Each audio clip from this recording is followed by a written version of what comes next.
أنا أسأل راشد أحمد اللي ينكر إن ما في حصار في قرية مهزة. أنا أسأله أعطني دليل إن ما يوجد حصار في القرية. إحنا ولله الحمد دعانا إلى الذهاب إلى قرية مهزة لنطلع على حقيقة الأوضاع يا ست أم فاطمة.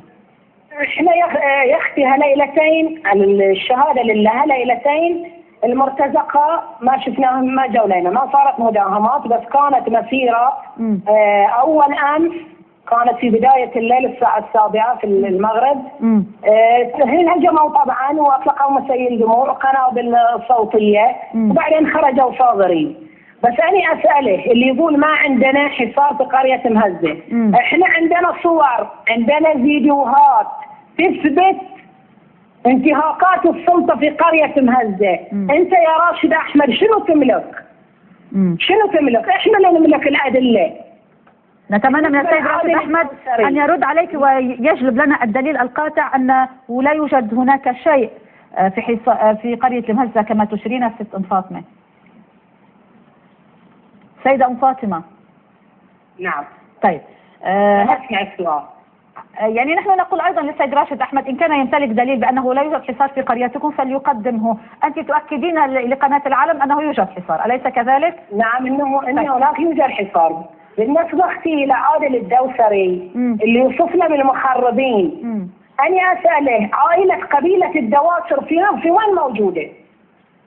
قبيلة الدواسر مو موجودة في البحرين، قبيلة الدواسر أصلها من الدمام.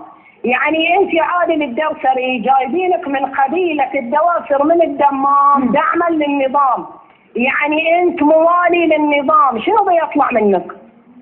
بالنسبة لحوار ولي العهد يا أختي وكلامه إن الشعب يستخدم العنف، أنا أسأل ولي العهد كم عدد الضحايا من الشعب؟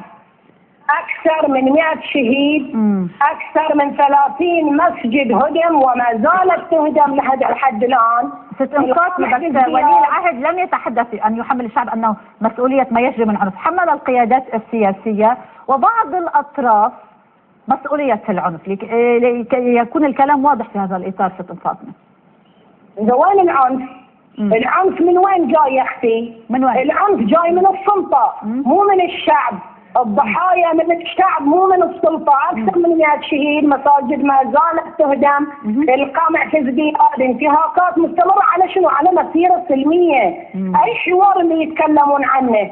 وبعدين ولي العهد هذه مو أول مرة يواعد بحوار ويتنصل منه، يعني بالعربي يا أختي هذا الشخص غير موثوق فيه. طيب إذا بيصير حوار لازم يكون بإشراف. أتصور أن الفكرة قد وصلت. ست أم فاطمة من قرية المهزة، شكرا جزيلا لك على هذه المشاركة.